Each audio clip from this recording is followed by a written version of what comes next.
আসসালামু আলাইকুম রহমতুল্লাহি ওবারাকাতু। আজ আমরা জানব জান্নাতে নিয়ে যাওয়া 10টি শক্তিশালী জিকির, যে জিকিরগুলো আল্লাহ তাআলার কাছে সবচেয়ে প্রিয় আর যেগুলোর প্রতিদান সরাসরি জান্নাত। ভিডিওটি শেষ পর্যন্ত দেখবেন ইনশাআল্লাহ।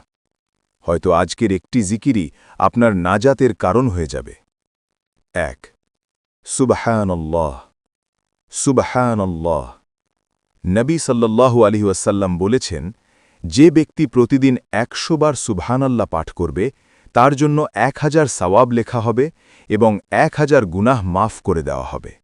সহিহ মুসলিম। 2. আলহামদুলিল্লাহ। আলহামদুলিল্লাহ। মিজানের পাল্লাকে ভারী করে দেয় এবং এটি আল্লাহর কাছে সবচেয়ে প্রিয় জিকিরগুলোর একটি। তিরমিজি, ইবনে মাজাহ। 3. লা ইলাহা ইল্লাল্লাহ। নবী সাল্লাল্লাহু আলাইহি ওয়াসাল্লাম বলেছেন, লা ইলাহা ইল্লাল্লাহ সবচেয়ে উত্তম জিকির। এই কালিমাই জান্নাতের চাবি। তিরমিজি। 4. সুবহানাল্লাহি ওয়ালহামদুলিল্লাহি ওয়া লা ইলাহা ইল্লাল্লাহু আল্লাহু আকবার। এই কালিমাগুলি আল্লাহর নিকট অধিক প্রিয় এবং নবী সাল্লাল্লাহু আলাইহি ওয়াসাল্লাম বলেন, পৃথিবীর সমস্ত জিনিসের চাইতে আমার নিকট অধিক প্রিয়। সহিহ মুসলিম।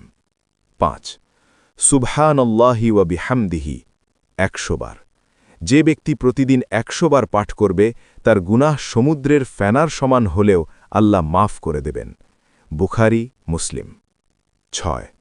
সুবহানাল্লাহিল আজিম। এই জিকির উচ্চারণে সহজ কিন্তু মিজানে অত্যন্ত ভারী এবং আল্লাহর নিকট অত্যন্ত প্রিয়। বুখারী, মুসলিম। 7.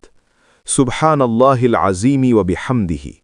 নবী সাল্লাল্লাহু আলাইহি ওয়াসাল্লাম বলেছেন, যে ব্যক্তি এই জিকির পাঠ করবে তার জন্য জান্নাতে একটি করে খেজুর গাছ রোপণ করা হবে। তিরমিজি। 8. লা হাওলা ওয়ালা কুওয়াতা ইল্লা বিল্লাহ। নবী সাল্লাল্লাহু আলাইহি ওয়াসাল্লাম বলেছেন, এই কালিমা জান্নাতের গুপ্তধনের একটি গুপ্তধন। বুখারী, মুসলিম। 9. নবী সাল্লাল্লাহু আলাইহি ওয়াসাল্লাম বলেন, সুবহানাল্লাহি ওয়ালহামদুলিল্লাহি ওয়া লা ইলাহা ইল্লাল্লাহু আল্লাহু আকবার ওয়া লা হাওলা ওয়া লা কুওয়াতা ইল্লা বিল্লাহ। এই কালিমাগুলি হচ্ছে অবশিষ্ট নেক আমল। মুসনাদে আহমদ। 10. দুরুদ শরীফ। নবী সাল্লাল্লাহু আলাইহি ওয়াসাল্লাম বলেছেন, যে ব্যক্তি আমার প্রতি একবার দুরুদ পাঠ করে আল্লাহ তার প্রতি 10 বার রহমত বর্ষণ করেন, আর সকালে ও বিকেলে 10 বার পাঠ করলে কেয়ামতের দিন সে আমার শাফাআত পাবে। সহিহ মুসলিম। শেষ কথা, প্রিয় ভাই ও বোনেরা, এই জিকিরগুলো মুখে সহজ কিন্তু জান্নাতে পৌঁছানোর শক্তিশালী মাধ্যম। আজ থেকেই অন্তত একটি জিকির নিজের জীবনের অংশ বানান। ইনশাআল্লাহ আল্লাহ আপনাকে খালি হাতে ফেরাবেন না। ভিডিওটি ভালো লাগলে লাইক দিন, কমেন্টে লিখুন আপনি কোন জিকিরটি নিয়মিত পড়েন। ইসলামিক ভিডিও পেতে সাবস্ক্রাইব করে বেল আইকনে চাপ দিন।